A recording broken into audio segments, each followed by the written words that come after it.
How many of the children did you have? I know you had Steve. He was a We baby. had 4 children when we moved down. We went down in the bus because we put a double 2-rack bed across the back of the bus. So here you are. You have Nancy, Bonnie, Marcy, and Steve. That's right. Yeah. Yeah.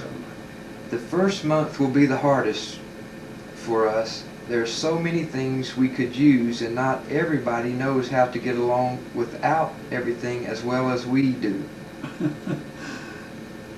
Certainly you deserve the credit for teaching me that. Mother, remember the 2 sides to every story. You hear Pearl Adams, Paul Harnish would probably sound different. I think Paul and Dorothy Harnish were always good to Pearl. I hear she married again against their wishes. Now who is this? That sounds familiar. They would have been cousins. Yeah. And Pearl must have been their daughter or something. You see, Jake Whitmer's wife was a Harnish. Oh, okay. Okay. Thanksgiving Day is coming. We will send you some pictures to enjoy for Thanksgiving. Can you wait till then? Where will the Thanksgiving dinner we held this year? Where will the Thanksgiving dinner be held this year? Question mark. That was one of the things that the Mennonites, most of the families were very faithful about. They would get together for Thanksgiving and for Christmas, and occasionally on the 4th of July.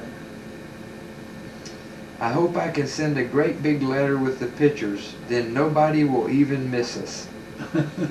The children are well and happy. We all had a good nap this afternoon, but Maurice, he had to study. He is really working hard. He passed his high school examination with flying colors. See, when I got down to Bob Jones, you see, I dropped out of high school before I finished. And in order to go to Bob Jones, they wouldn't accept it. You students couldn't start in their college without finishing high school. And I didn't know that before I went down. Well, now, so you left school to go to work on the farm. That's right. At what grade?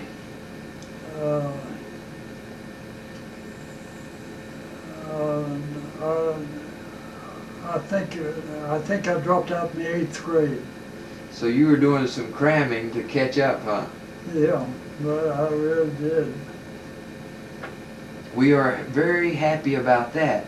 His first year will not be as difficult since he passed this exam.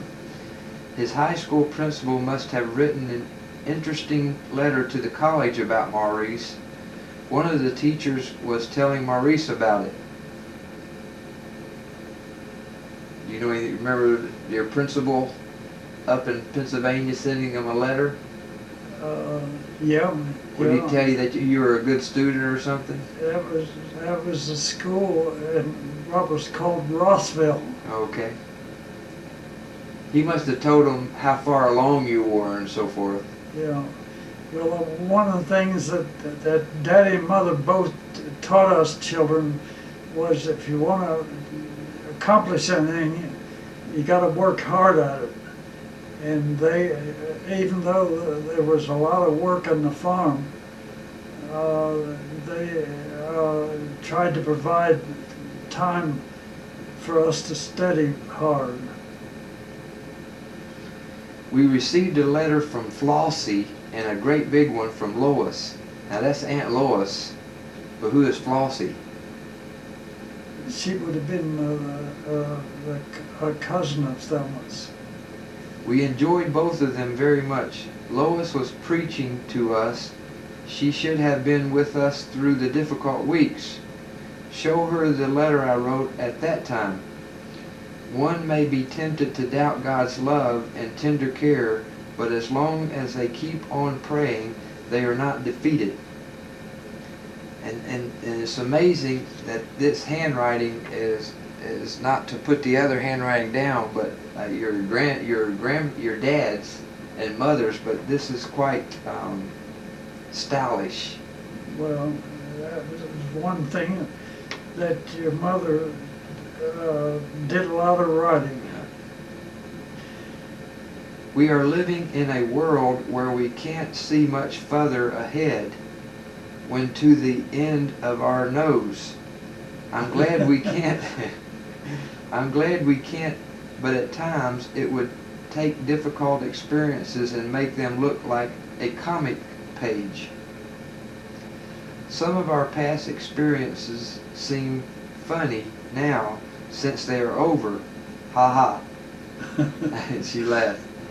In case this letter isn't long enough, go and visit Lois. I'm going to tell her about the first time I had a good cry since I left Lancaster County. I'll be writing again next week. Bye-bye. God bless you, Thelma. Wow. I'm glad you got to have those, because she would write to them just about every week. Now, it's amazing how these letters were preserved since they were up in Pennsylvania. I have no earthly idea how that happened. I don't know. She may have been found them when she went through after Grandpa passed away and so forth.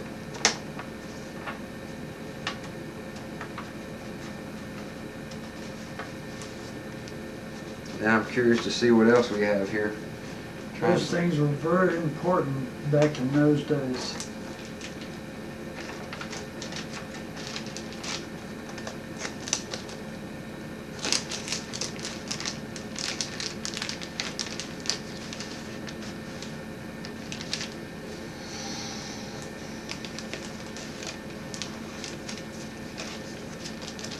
Maybe when I send this tape to Marcy, she'll pursue this a little further. Okay, we jump over and I have a letter, November the 28th, 1948. Is that another one that she wrote? Yes. So this is November. We've jumped quite a little ways here, and I don't have the stamp. No, well, we're jumping about a year. Dear Mother, greeting in the name of Him who makes it possible for us to sit in heavenly places with Him. Amen. Really. Please believe me.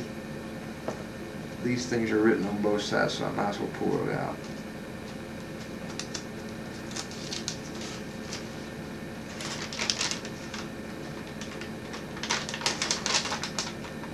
I think it's great that you kept those letters. No, I didn't. I just happened to find this out there on the shelf. Oh. Yeah, I just found these out there on the shelf. Please believe me, Thanksgiving Day found us thinking of you folk, and we would have rejoiced to stick our feet under your table and eat and eat and eat. Maurice was very busy all day. He had a couple fellows helping him to put a huge tank on a stand beside our apartment. He plans to... Yeah. Now I remember of getting that tank and building a stand for it. Now this was, you're still down in the lower section. Right, we were down in the last apartment on the right. The closest one to Justin Minyard. Right, yeah. And I don't remember, this must have been gone before I came along. See, now this would have been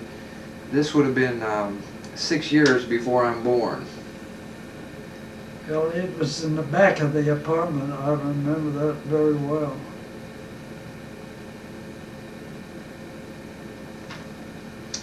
He plans to use the tank for oil to heat our apartment and the water for our building. We had roast beef and gravy, mashed potatoes, corn, tomatoes, lettuce, pineapple, tapioca, I remember having that. and whipped cream and roasted chestnuts. We enjoyed our dinner and had 3 other children with us. The married students had dinner in the Bob Jones dining hall. The 3 Hamilton children ate with us. They were one of the tenants, the Hamilton family. They were one of our first early tenants. We had fun. Our table was full. When I asked Maurice if he didn't think we should have another baby, he replied, "Don't you think God knows what he is doing?" Did that mean yes we should or no we shouldn't? Yes, for with 7 noisy children around our table, we couldn't hear ourselves think. So that would have been, sure. That would have been the 4 of the Eshlemans and 2 of the Hamiltons at this time. Yeah, I think that's right. No, she said 7. How many does she say our table? 3 other children. Yeah. So that would have been Nancy, Bonnie, Marcy, Steve, and the 3 Hamilton children. So they were so noisy. Mother Eshleman wrote of Valdora's illness. It was caused by a miscarriage. I wish Valdora could have some of the conveniences I enjoy. It sure makes the job of being a mother easier and more enjoyable. Now, what conveniences was Valdora? That was one thing that I worked very hard to make sure that we had the proper kitchen things and the proper bathroom things. That was one thing that I was very, that had top priority. I'm glad you mentioned your chat with Anna Baumberger. I want to start addressing Christmas cards and writing Christmas letters. I plan to keep these pictures till Christmas, but decided to send these. Christmas will bring you more. We enjoyed your last letter very much. I'm glad we came to Greenville.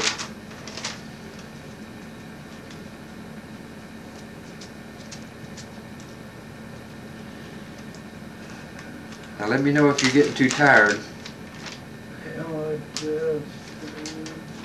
Is that, there's more to that letter? Yeah, there is. You want to finish this letter? Let's finish that. Yeah, this is only one more page. Because it's getting past my bedtime.